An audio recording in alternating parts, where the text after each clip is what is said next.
by Arizona State Representative Steve Farley. Steve, you've been here all day. You've been inside the hospital. You've been with her family. I imagine you probably even talked with her husband a little bit. Tell me just a little bit about what you've been experiencing today and how it's been, I imagine, a roller coaster since 10 a.m. It's been a very challenging day for everyone involved, and there are so many members of the different families in there, and they're waiting to hear information and news whenever it comes through and waiting around. And it was, this morning it was difficult. We were sort of in a bubble of truth where we knew what the conditions were, but on the outside, when everyone was talking about that Gabby had not made it, then we were starting to doubt the own truth we were getting directly from the surgeons, and that was very disturbing for the family. But the most important thing right now is everyone is giving each other so much love and giving each other so much support that people are sticking together and understanding that this is something we all have to come together and overcome. Well, not only is Congresswoman Giffords a colleague, a friend, someone you've known for a dozen plus years. Just talk to me a little bit about the woman that she is, and what you've seen out here throughout the day is really a testimony and a testament to the impact she has on this community, the state, really the entire nation. Absolutely, and that's why Gabby is such a promising leader for our country, is because she has such a unique combination of charisma and intelligence, and she connects with people so deeply.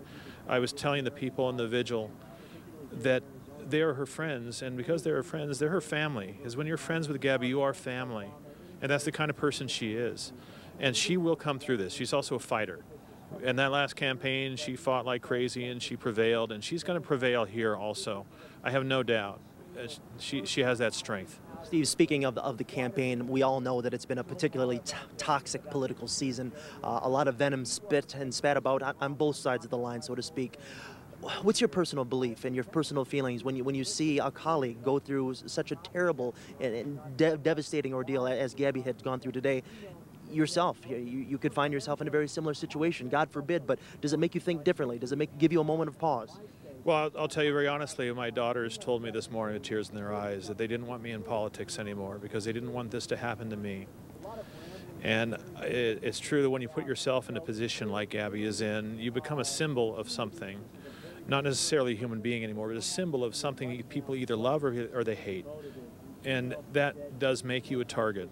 Unfortunately, some of the things that we do in campaigns, some of the things we say about each other demonizes each other and feeds into that. And then someone who is unhinged may just put pushed over the edge. I hate to see things like when Sarah targets on people's congressional districts. She put a target on Gabby this last campaign. That may be enough to push somebody over the edge. We have to make a promise to each other, no matter what party we are, what we believe in or don't believe in. We cannot do those sort of things for each other. There are some things that are off limits. In this democracy, we have to seize back that civil high ground and understand that everyone, no matter what their beliefs are, is trying to do the best they can to make this a better society. Thank you so much for your time this evening, sir. Thank you. Arizona State Representative Steve Farley joining us here in front of University Medical Center. As you can see, the vigil is ongoing here. It started around 5:30 this afternoon. There's probably at least, I don't know, several dozen people still on hand. They've been coming in waves ever since it started here this afternoon, but I imagine it's going to continue only into the night. We'll have more information for you later. Until then, we'll send it back to you in the studio. Yeah, I think so. A very sobering statement from Steve Farley to hear his daughter make that comment. Very true, and he reminds us of something that we often forget, that as an elected official there are some hazards that come with that job and holding that title, and of course he can relate to that, being an elected official himself. Soam was also talking a little bit about a vigil taking place at UMC, and of course that's not the only location that people are gathering to kind of offer their thoughts and prayers and sympathies. Bud Foster is keeping track of some online outpourings of support tonight. Bud. Well, yes, and we certainly want to talk about one of the victims today, which is the chief federal judge here in Tucson in Arizona, and that was John Roll. He was one of the victims, one of those killed, who was just stopping by to say hello to Congresswoman Giffords, who had been a friend of his for number of years, and he was just stopping by to say hi. And he was one of the victims. He was shot and killed there. And we heard Clarence Stupnick say earlier this evening that he just was in the wrong place at the wrong time. I first met John nearly 30 years ago when we were working on some stories on the southern Arizona border, and he was just beginning his career in civil rights legislation, and he worked in that a great deal. He made a civil rights case decision just a few years ago, which got him death threats, and the U.S. Marshals had to guard him and his wife for a period of time, and he called it very unnerving at that time. But John Roll was a fixture in the Tucson community, worked for the U.S. Attorney's Office. He was on a drug task force back in the mid-1980s, and he was just, as Clarence Stupnick said tonight, just one of the finest human beings that you would ever meet, one of the finest people that he said that he had ever met.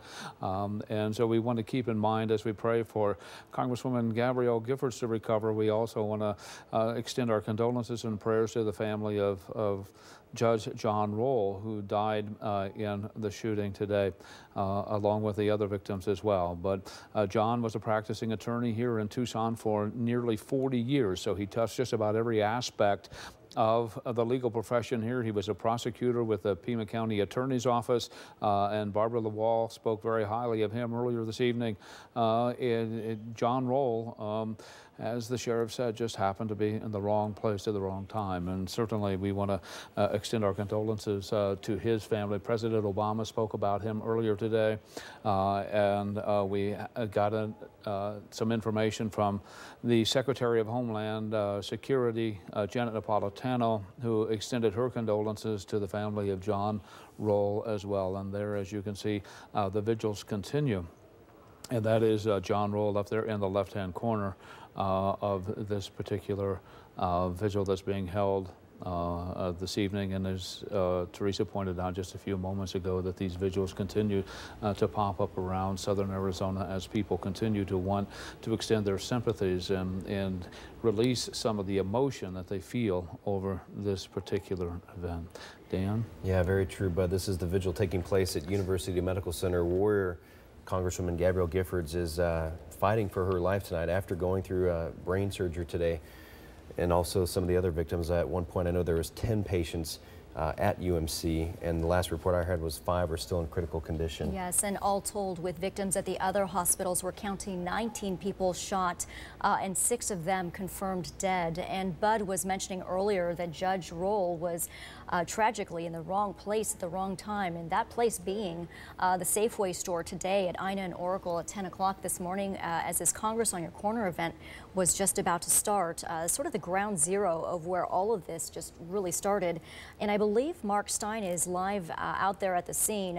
He's been on the scene there since this morning. Mark, can you tell us what the situation is?